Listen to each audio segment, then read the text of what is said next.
राजस्थान में एक बार फिर रीट पर चीट का जिन बाहर आ गया है। एसओजी की सुस्ती और पेपर लीक में ईडी की एंट्री के साथ ही राजनीति भी तेज हो गई है। ईडी की जांच किस दिशा में जाएगी ये तो आने वाला समय ही बताएगा, लेकिन पेपर के 7 महीने बाद भी अभ्यर्थी पेपर लीक के सबसे बड़े दोषी का इंतजार कर रहे हैं। आखिर कैसे, देखिए इस खास रिपोर्ट में।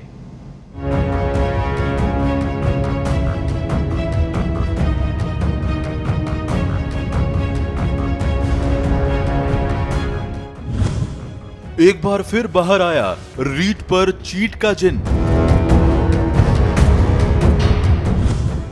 एसओजी ने छोड़ा तो सक्रिय हुई ईडी।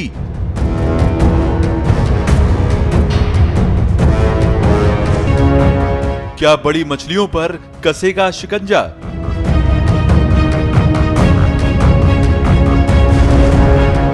क्या केंद्र और राज्य में फिर होगी रार?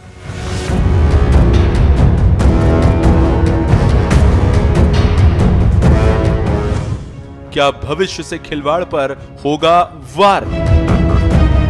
प्रदेश की सबसे बड़ी अध्यापक पात्रता परीक्षा यानी रीट 7 महीनों बाद भी विवादों में ही है। एक ही दिन में 16.5 लाख से ज्यादा अभ्यर्थियों का पेपर करवाने की सरकार की जिद ने युवाओं के सपनों के साथ खिलवाड़ किया। 26 सितंबर 2021 को हुई परीक्षा के पेपर लीक को सिरे से नकारने वाली सरकार ने चौतरफा आलोचना के बाद पेपर रद्द कर दिया और जांच एसओजी को सौंप दी। परीक्षा कंट्रोलर प्रदीप पाराशर की गिरफ्तारी के बाद यह माना जाने लगा कि अब बेरोजगारों के साथ छलावा करने वाले बचेंगे नहीं और एसओजी पेपर लीक में शामिल रसूखदारों तक भी पहुंचेगी। बेरोजगारों की उम्मीद उस वक्त टूट गई जब एसओजी ने सरगनाओं पर शिकंजा कसने की बजाय अभ्यर्थियों को ही पकड़ना शुरू कर दिया।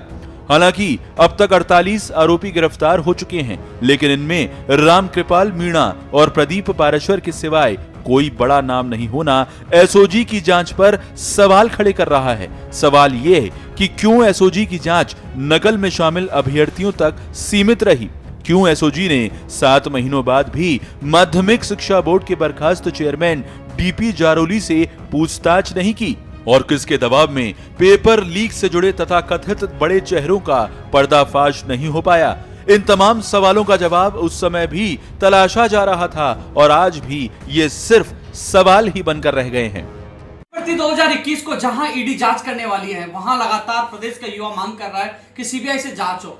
सरगना कौन है, साजिशकर्ता कौन है, मुख्य सरगना के साथ साथ उनको संरक्षण देने वाला नेता कौन है, उन सबका खुलासा होना चाहिए और कहां कहां पेपर पहुंचा है, सबका पर्दाफाश हो। उसको लेकर हम न्यायालय से याचिका लगा दी है और हाई कोर्ट से लेकर सुप्रीम कोर्ट तक इस लड़ाई को लड़ेंगे।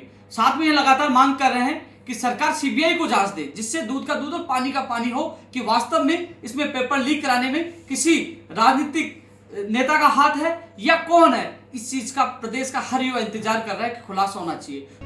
भाजपा के सदन से लेकर सड़क तक भारी विरोध के बीच फरवरी आते आते पेपर लीक का मामला भी ठंडा पड़ गया। ऐसे में लाखों अभ्यर्थियों ने न्याय की उम्मीद ही छोड़ दी। करीब 2 महीने बाद एक बार फिर रीट परीक्षा में पेपर लीक का मामला सुर्खियों में है। केंद्रीय जांच एजेंसी ईडी यानी प्रवर्तन निदेशालय ने रीट पेपर लीक में लेन देन पर मनी लॉन्ड्रिंग के तहत मामला दर्ज किया है। माना जा रहा है कि राज्यसभा सांसद किरोड़ी लाल मीणा के सबूतों के आधार पर दर्ज इस मामले में ईडी जल्द ही आरोपियों को समन जारी कर पूछताछ कर सकती है। रीट पेपर लीक में ईडी की एंट्री के साथ ही सियासत ने भी दस्तक दे दी है। जहां भाजपा ने दूध का दूध और पानी का पानी होने की बात कही तो सरकार में काबीना मंत्री प्रताप सिंह खाचरियावास ने इसे भुखमरी से ध्यान हटाने के लिए केंद्र सरकार की कोशिश बताया।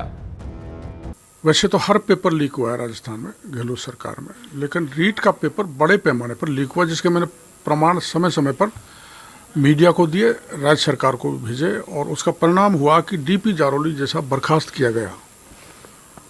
हमने सीबीआई की मांग की थी, लेकिन डीपी जारोली से आज तक एसओजी ने जांच नहीं की। पूरे पुख्ता प्रमाणों के साथ मैं ईडी के दफ्तर गया था, एक दिन वहाँ धरना भी दिया था। बाद में ईडी ने मेरे से कुछ और सबूत मांगे थे, सारे सबूत मैंने ईडी को दे दिए और मेरे को प्रसन्नता है इस बात की कि 3 दिन पहले ईडी ने पीएमएलए में prevention of money laundering act में मुकदमा दर्ज कर लिया है और आज राजस्थान पत्रिका में छपा है 400 करोड़ का। मैं इनिशियली 400 करोड़ बोला था, इसलिए छपा होगा शायद, लेकिन मैं 1000 से 1200 करोड़ रुपए तक के इस मामले में घपले के प्रमाण ईडी को प्रस्तुत कर चुका हूं।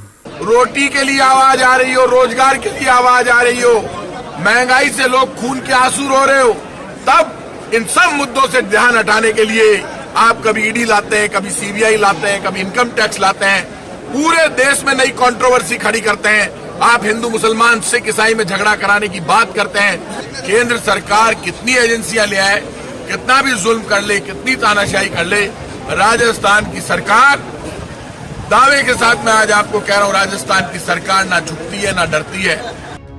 कुल मिलाकर रीट पेपर लीक जांच में एसओजी के फेल होने के बाद अब ईडी से ही आस है, मगर रीट पेपर लीक पर हो रही राजनीति ही लाखों अभ्यर्थियों को न्याय मिलने की उम्मीदों पर पानी भी फेर रही है।